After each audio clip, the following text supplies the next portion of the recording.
visit to Washington, D.C. usually means taking in the familiar sights. Not this visit. Get him. Shoot that snakehead. Oh! I mean, look at this. Whole tongues. Those are some nice balls. You guys have the best shtick in town. You gotta love that. While this monumental city is all about tourism and the business of government, there's another city with communities who've been here for centuries. Get a little barnyard. A little barnyard? I mean, this is full-on poop shoot, my friend. And new arrivals, putting down roots and celebrating new food experiences. You gotta like eating little bones. Take a look at these people. Look at. This is definitely the adult after-hours version of cheese. All kinds of experience. I mean, come on. It's a river city with unexpected ingredients coming from unlikely sources. That is one disgusting fish. Look at that goo. It's all Washington, D.C. Oh, yes. Very nice. I'm Andrew Zimmern, and this is Bizarre Foods America.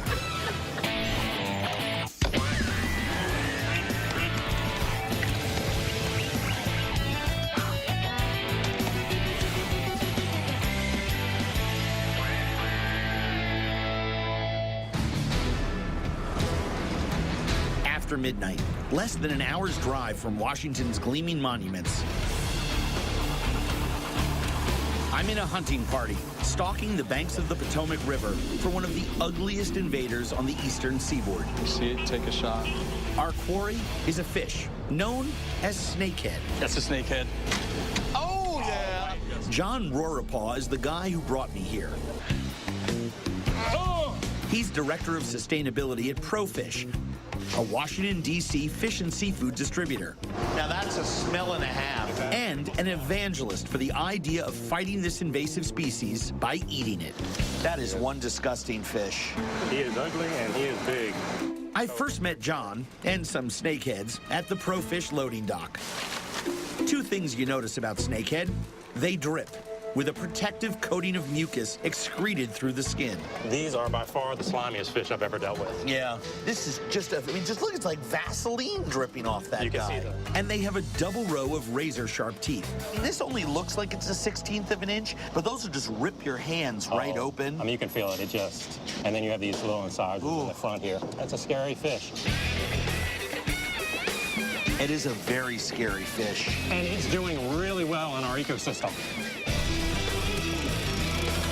In Asia, snakehead are a highly prized eating species. They're intentionally introduced into lakes and rivers there. But here, on the Potomac, a few imported fish were accidentally released. And now they're infesting the river and its tributaries, getting big and fat on the indigenous water life, but getting tasty too.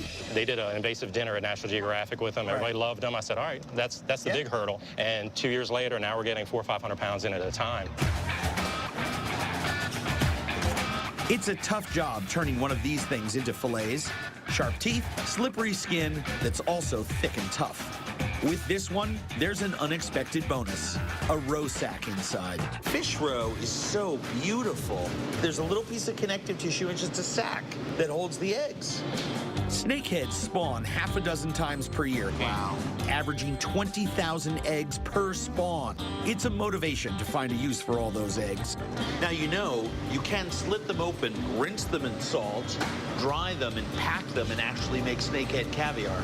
As a test, we'll put these in salt, which will flavor the eggs while it draws out the moisture. Well, let that sit for 10 minutes. Okay. You'll be amazed at what that does. And there's no better place to kill 10 minutes than a fish and seafood hub like this one. Garfish from the Potomac, grouper from the Gulf of Mexico, cod from Boston, crab meat from Maryland, fresh whelk from Rhode Island. So fresh, the animal inside is still alive. These are so gorgeous. Help yourself. Well, it's the easiest thing in the whole world. You just got to take away the stomach and some of the other crap. Oh, that is beautiful. Wow, that's really good. Oh, that's really good. They're a little chewy, but sliced thin, super fresh, very sweet. Lemon olive oil, you're right. Oh. That's great.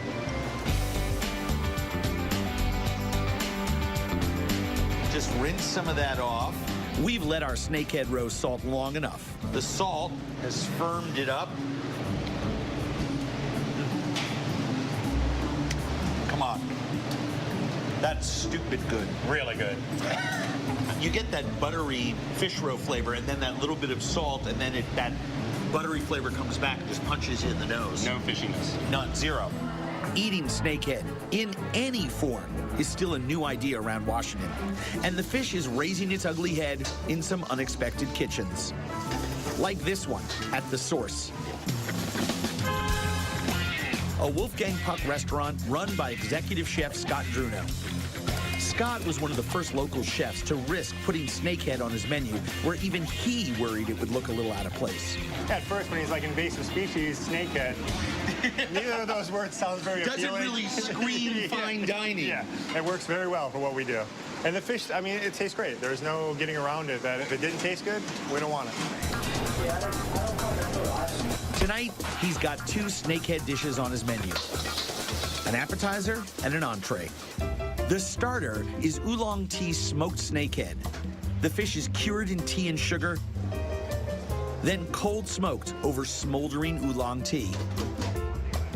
The construction is simple compared with how Scott makes the entree. Snakehead, marinated in chilies, then batter fried. Served with a Thai curry sauce flavored by a star-studded lineup of spices and herbs. Thai chili, red chili, cinnamon, star anise, ginger, paprika, lemongrass. You get the idea. But the real star of the show and the main flavoring agent is the head of the snakehead. Put this all together, it spells heaven. Snakehead. I love it. The tea-smoked snakehead is a centerpiece for all kinds of flavors and textures, whatever a creative chef can dream up. If you're gonna do thin slices of cold smoked cured fish, and you're gonna put this kind of aggressive Asian-style seasoning on it, you need to have fish that's gonna stand up to it. That snakehead is just incredible. Toothy and textural. It's the same with the fried snakehead in Thai curry sauce. That is firm and fleshy, and quite frankly, if I was blindfolded and you told me that this was young swordfish, I just might believe you. That's what the texture reminds me of.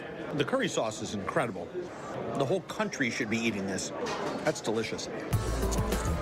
The one catch is you won't always find snakehead on the menu because it's still relatively hard to get. They're infesting the Potomac by the tens of thousands, but so far, not enough people are fishing for it. Before this visit is through, I'll be doing my part, using a bow and arrow instead of a rod and reel. You only have about a half second to shoot it. Oh, yeah. There's something else people should be eating more of.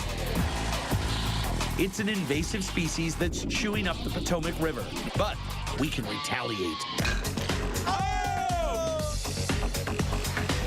By chewing up the invaders. And this is just how you guys roll. Yeah, that's how we do it.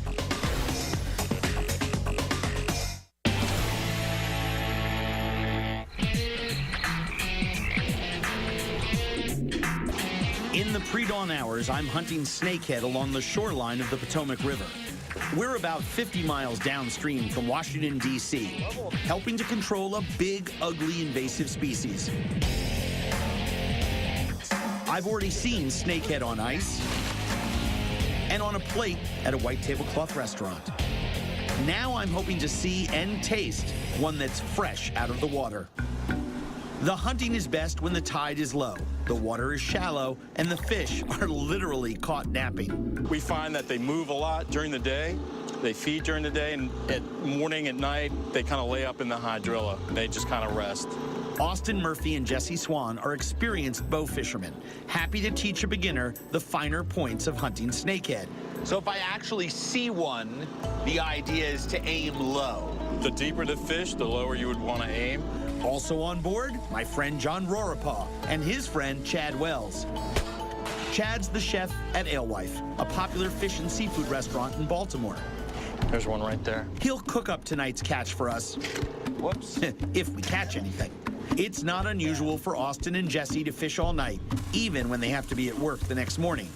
We went out yesterday, Jesse and I, and we shot 6 in 2 hours.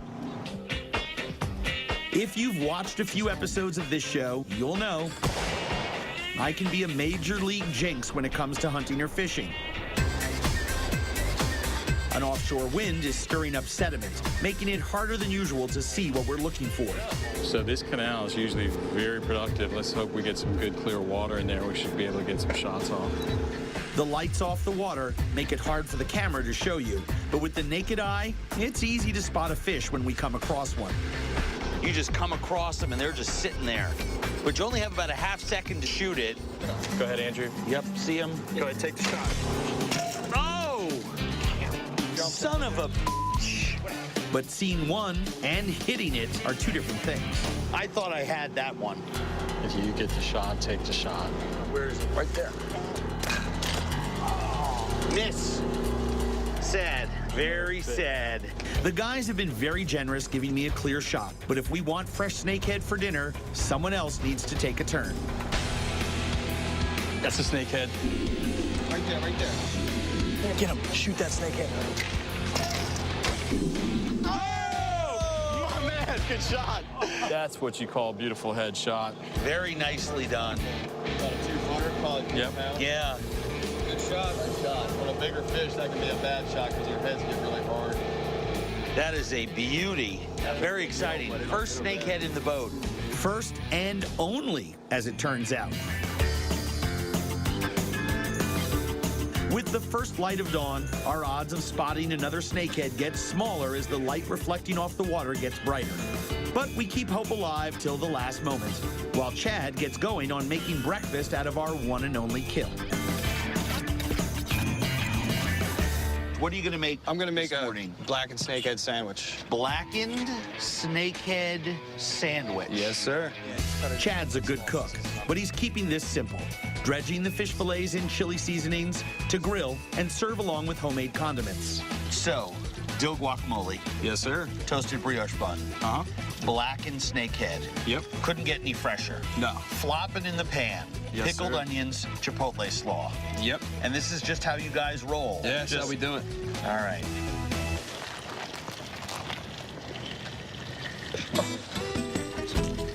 So it's delicious. Its versatility is just fantastic. This is not a bad way to cook this fish. Not at all. Look at that. Delicious. Absolutely delicious. Thank you. It's a great fish sandwich. I mean, it helps having someone that can cook their ass off make it. It's flaky. It stands up to all that seasoning. Yeah, It's that's delicious. why with snakehead, the thing I like is it'll take what you give it and it'll still shine. This is the next step toward getting the snakehead population under control, taking them beyond fine dining into the everyday life of backyard or, on the boat, grilling. There's something about this environment for people who don't get outdoors enough. My God. Come visit Washington, D.C. You don't just have to see the monuments. You can actually go out and get in a boat with people, you know? This is amazing. There's places and people and food that are part of the permanent landscape of Washington, D.C. that are overlooked and underrated by most visitors. But if you take the trouble to go looking for them, This goes to you and to everybody in the world. they're waiting to embrace you. Hey, if it looks good, eat it.